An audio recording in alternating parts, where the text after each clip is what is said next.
Pernah dengar nggak sih soal simfoni yang justru baru bisa kita dengar pas kita berhenti mendengarkan? Nah yuk, kita bedah satu legenda kuno yang menyimpan rahasia besar soal kedamaian. Ini kayaknya pertanyaan buat kita semua ya kan? Entah itu suara macet, notifikasi yang nggak ada hentinya, atau bahkan keramaian di dalam kepala kita sendiri. Gimana caranya kita bisa nemuin sunyi di tengah semua itu? Jadi, legenda ini bercerita tentang sebuah kuil ajaib di sebuah pulau. Coba bayangin deh, pas angin bertiup, 1.000 loncengnya itu berbunyi barengan, menciptakan simfoni yang indah banget yang bisa bikin siapa aja terpesona. Tapi, seiring waktu, pulaunya tenggelam, membawa kuil dan lonceng-loncengnya ikut ke dasar laut. Cerita kita ini dimulai dari sebuah perjuangan. Dan perjuangan ini kayaknya relate banget deh sama kita semua. Berjuang melawan sesuatu yang sebenarnya nggak bisa kita kendalikan. Gara-gara legenda itu, ada seorang pemuda yang nekat melakukan perjalanan jauh. Tekadnya udah bulat. Pokoknya, dia harus jadi salah satu orang beruntung yang bisa mendengar simfoni yang hilang itu. Nah, disinilah konfliknya mulai kelihatan jelas banget. Ada jurang yang dalam antara apa yang dia mau sama apa yang dia dapat. Dia datang pengen dengar simfoni lonceng. Yang menyambutnya malah cuma deru ombak yang nggak ada hentinya. Dia udah coba macam-macam cara. Dia konsentrasi, berusaha menyaring suara laut. Pokoknya maksa banget deh. Tapi anehnya, makin keras dia melawan, suara ombaknya itu malah makin kencang, seolah malah mau menelannya. Semangatnya pelan-pelan habis, dan akhirnya dia sampai di titik di mana dia merasa, udah nyerah aja. Dan disinilah ceritanya berbalik arah. Ini titik pentingnya. Pergeseran dari melawan jadi menerima. Inilah inti dari semua pelajarannya. Pertanyaan ini mengubah cara pandangnya 180 derajat.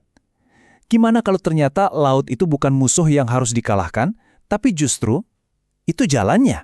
Pas udah hampir gagal, dia melakukan sesuatu yang beda banget. Dia berhenti berjuang. Udah, dia nggak coba lagi menyaring atau memblokir suara ombak.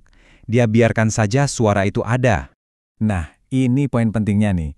Menyerah di sini tuh bukan berarti kalah atau putus asa ya. Ini adalah tindakan melepaskan kendali, berhenti melawan arus, dan membiarkan diri kita benar-benar hadir saat ini. Apapun yang terjadi. Dan lihat apa yang terjadi. Begitu dia berhenti melawannya, persepsinya berubah total. Suara yang tadinya memekakan telinga dan bikin frustrasi, sekarang malah jadi sesuatu yang menenangkan.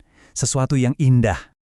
Oke, kita lanjut ya, dan lihat gimana tindakan simple ini, tindakan menerima, justru membuka pintu ke pengalaman yang luar biasa.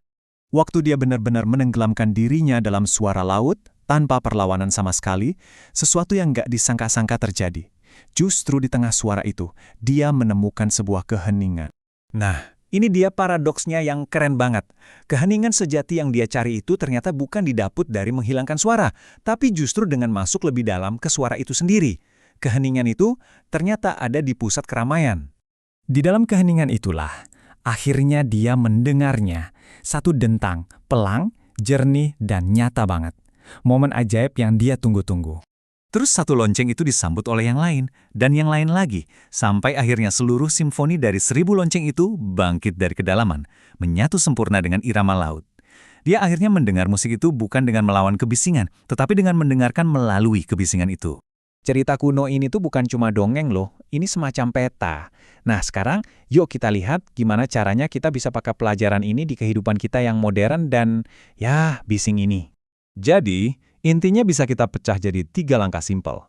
Pertama, sadari saja kebisingan di sekitar Anda tanpa menilainya sebagai baik atau buruk. Kedua, daripada melawannya, coba dengarkan baik-baik. Biarkan saja suara itu masuk. Dan ketiga, di dalam penerimaan itulah Anda akan menemukan keheningan dan kedalaman simfoni versi Anda sendiri. Ini dia intinya. Kedamaian yang kita cari itu seringkali tersembunyi di dalam hal-hal yang paling ingin kita hindari. Kuncinya bukan menghilangkan gangguan, tetapi belajar mendengarkan dengan cara yang berbeda. Mungkin itu suara lalu lintas, tuntutan pekerjaan, atau bahkan pikiran Anda sendiri yang ramai. Pelajaran dari kuil yang tenggelam ini mengajak kita untuk bertanya pada diri sendiri. Kira-kira apa ya yang akan terjadi jika kita berhenti melawan dan mulai benar-benar mendengarkan?